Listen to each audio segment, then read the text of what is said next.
are getting longer. I arrived at work just before 8, and was surprised to see the cemetery director waiting for me in the admin building. "Hey Vic, what are you doing here so late? I would have thought you'd be long gone by this time," I said, walking over to start a fresh pot of coffee. I've got some bad news to tell you and a major request of you," Victor said, brushing at his prematurely gray hair. There was a tinge of frustration in his voice. "What is it?" I asked, pulling up a chair and bracing myself for the answer. "Kyle no longer works for us anymore. There was an incident with that old tree outside of the cemetery, and when confronted about it, he blew up. It was decided that he would resign from his position rather than be fired and face a third-degree felony." "Are you serious? He wasn't the only one that chopped down that fucking tree. I helped him do it!" I shouted, jumping to my feet and knocking the chair to the floor. "I am aware of your involvement," Victor said, holding a hand up for me to settle and take a seat. I picked up the chair and sat back down. "The difference between the two of you is that you are willing to listen and keep your sense about yourself. You also didn't bring the axe. I know that I can work with you. And Kyle has proven time and time again that he is uncooperative." I sat and thought about his words with clenched fists. I took a deep breath and rested my hands on the table. After a few moments to regain my composure, Victor sat down as well. "What is the favor that you want?" "I need you to work 6 days a week to help cover for our lack of night guards. Eli has refused to work more than 1 day a week, and I can't fully rely on Thomas and Jacob to pick up the slack. I can trust you to handle the responsibilities. I can trust you to handle the workload. I need you." Victor pleaded, his voice straining. Clearly, the search for more potential night guards wasn't going well. "I want to quadruple my pay rate," I said unflinchingly. "I will give you $2,000 a night. $2,000 each night will go to the damages you owe for the destruction of that tree until it is paid off. After that, I will guarantee you that you will make whatever you want." I stared at Victor in disbelief. He was actually willing to entertain my outrageous demand. How could the cemetery even afford to pay such large amounts of money?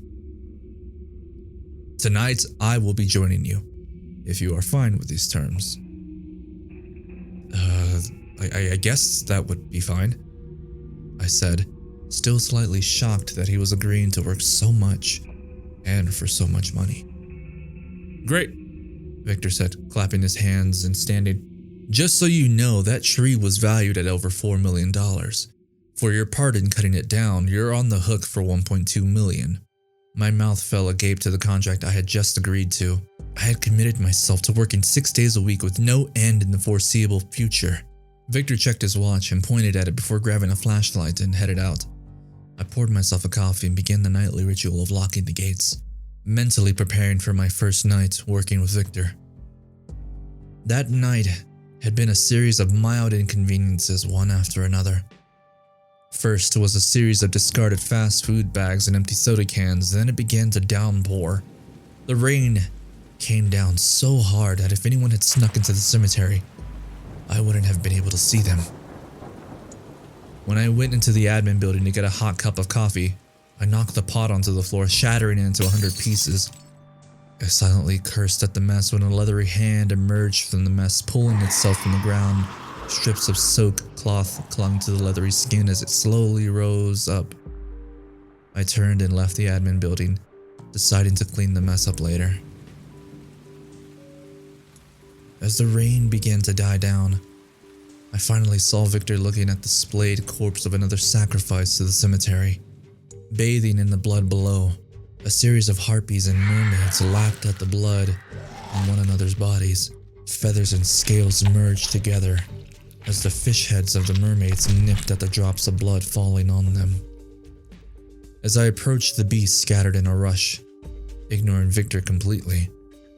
I looked at him with an expression of annoyance before approaching the mess. Just as I was looking at the trees the body was suspended from, it was knocked off by the mass of tendrils, cattails, pine cones, and onyx. The front of my already soaked jacket was sprayed with the mist of blood and what I hoped was just dirty rainwater. As dawn approached, I was enjoying a short game of chess with Michael. Watching over us, a figure with many shifting faces kept giving unsolicited advice as I moved Michael's knights to take my remaining bishop. The shifting faces leered at Michael and smiled at me as it spoke of returning what was lost if I opened the gate. Michael told the thing to fuck off as I wasn't opening the gate at 6 no matter what was promised. All 6 of the shifting faces merged to that of a scowl before it dragged its lumpy form away. Moving my rook to take Michael's queen, I knocked on the table before Michael conceded the match. His eyes grew dull as he said that he didn't like Victor. He reminds me too much of the mayor, unwilling to close this cemetery for good, like I have asked all of the previous cemetery directors. I looked at him in confusion. Yeah, just wrap some chains around the gates and wield them shut. No locks, no entry into the cemetery besides the fools eager to see what evil's lurking inside. This place has been fed for over 200 years. I don't know about you, but I think it could go without eating for the rest of eternity. I waved my hand for him to continue, shocked at such a simple solution. Without souls to feed this place, the cemetery would slowly have to feed on itself. I imagine that after some time the spirits would consume themselves to satiate the undying hunger of this place. The good fortune of this town would probably fade, but is the cost worth it? With this question he faded, I looked down at my watch to see it was 6. I walked over to the south gate and unlocked it before going home. I thought about what Michael had said. None of the cemetery directors would agree to just permanently close the cemetery. Victor reminded him of the demonic mayor that had started all of this. I wanted to know more. Perhaps there was something I could do to stop any more sacrifices to that hellhole. Cutting down that tree had helped in slowing down the sacrifices to the cemetery, but people would still sneak in. Perhaps if the gates were permanently closed, a few guards could just patrol the outside and chase off any would-be entrants. There were 2 things that I needed to know first. Did Kyle still remember how to weld? And second, what was wrong with Victor?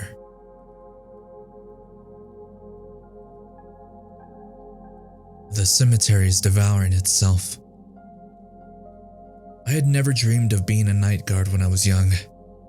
I never expected to work as a night guard for nearly 15 years now, spending my nights silent as ghosts and spirits talked to me and tried to get out of their persistent purgatory. When I was 19, I married my high school sweetheart and planned on having a big family. I began working for her father after our marriage, doing a job I hated but made her family happy. When we found out she was pregnant, something she shared with her father and myself on our shared birthday, everyone rejoiced as our plans for the future began to fall in place. At 21 years old, I had a job that paid decently for a company I would eventually inherit, a loving wife expecting a child, and a plan for my future of perfectly mundane mediocrity. However, due to complications beyond our control, we lost the baby. Both of us sank into depression and turned to our own self-destructive machinations. I shut myself out from the world, spending the nights that I didn't drink myself to slumber, pacing the night away, unable to sleep. The distance between us grew. For my part, I failed to think about how the miscarriage had affected her. I never went to her about what had happened. Too consumed in how I felt. When the divorce papers came, I wasn't surprised. What did surprise me was how fast the next guy came in and swooped her off to greener pastures, where everything had seemed so bright at 21. At 22, everything was dark. When I awoke in the tree just outside the cemetery, tangled in a mess of drunken stupor and tree branches, Eli and Isaac had found me and managed to coach me down. After sobering me up over breakfast, I poured out my sob story and how I was basically broke after the ex-father-in-law had fired me as soon as he heard whispers of divorce. The 2 men took pity on me and worked out a deal with the cemetery director at the time to hire me on. Isaac had me move in with him and his wife, and they both became my pseudo-grandparents. During those first few months of working for the cemetery, I was under the close eye of Isaac. Anytime I would try to go to a bar, he or his wife would somehow appear before I could order my first drink and ordered a bunch of hot wings to go, and telling the bartender that I was on the wagon. Isaac saved my life, and when he was certain that I wouldn't fall back into old habits, I moved out. We had a celebratory drink of Diet Coke and pounds of hot wings. In those early years, I would ask from time to time before every shift why we didn't just chain the gates shut and patrol the perimeter. The answer I always received was that it wasn't possible, and quickly dismissed because the cemetery director wouldn't hear anything about it. All these years later, the cemetery director still refuses to close the cemetery. There had to be a reason behind it. There was no way for me to ask Michael why the refusal had been so steadfast, so I turned to the only place that I could imagine could give me some insight: the town hall. Our town has a small museum in our town hall that talks about the founder's family settling our town. I searched the entirety of the museum as well as any record books from the library that had to do with the town's founding and the cemetery. In 1793, the founder settled the area but was plagued with attacks from natives and frequent illnesses. The lack of easy transport made getting supplies to the interior of the state difficult, and the fear of the settlements failing before it could ever get started was on the minds of many. When the founder was told that new leadership was needed, a Hessian turncoat who joined the Americans in the Revolutionary War was sought after among the men to become mayor and handle the needs of the settlements through more competent action. Within the year, the settlements was thriving, and by 1795 was officially incorporated as a town. In the town charter, it was established that the position of mayor would be voted on by all residents of the town for a life appointment. The Hessian won the vote, a vote determined by every man, woman, and child of the town, thankful for the guiding hand of a soldier who had miraculously solved their problems. The mayor, grateful for his position, sought to do all he could for the town. Believed to be a true patriot, the mayor would call on the men of the town and preach the importance of protecting the young country. The men, grateful for the little blessing that had found them and their families, always answered when the mayor called. The mayor, caught in the scandal of the disappearances of the men he called and the illicit behavior with the widows of those lost men, found his own luck run out. However, he did leave behind a legacy that would carry his bloodline throughout the town. The bastard children of the disgraced mayor found their way into the functions of the town. By the end of the 18th century, at least a 16th of the town could trace back their family line to the same point of interest. Most important of all, the cemetery director, a position that had once been merely as caretaker, was always held by someone connected to the mayor's bloodline. The night guards, in contrast, could trace a thread back to the younger brother of Mad Michael. Victor, the sixth great-grandson of that mayor, was the current director of the cemetery, allowing for the continued sacrifices to continue 8 generations later. I took this revelation to Eli, Kyle, Thomas, and Jacob. After much debate, it was decided that we needed to come up with a plan before we took any immediate action. For the time being, we would refrain from making any sudden moves. That night, I locked the north gates as Thomas locked the south gate. We met at the fountain, determined to ignore any actions of the spirits and only move from our game of chess, checkers, and Chinese checkers with Michael when it was time to lock the gates again. As Michael gave his vague predictions of horrible fates whenever another dark vessel neared us, I thought over how we could end the cemetery. Sensing the gears of my mind turning with devious determination, Michael would whisper at what the spirits wanted if the gates were to be unlocked. Late into the night, howling could be heard, and the 3 of us saw the horde of moss and decay rush to the north gate, tripping over their elongated obsidian black legs made of ash. Thomas and I followed the horde to discover the gathering mass of spirits eagerly salivating the prey trying to scale the gate.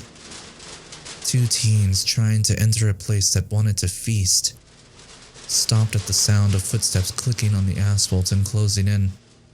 They dropped from the danger they could not perceive and fled back into the safety of the town, away from the cemetery. The sullying of the feast that was willingly entering the mouths of a starving congregation was returned with horrid screams.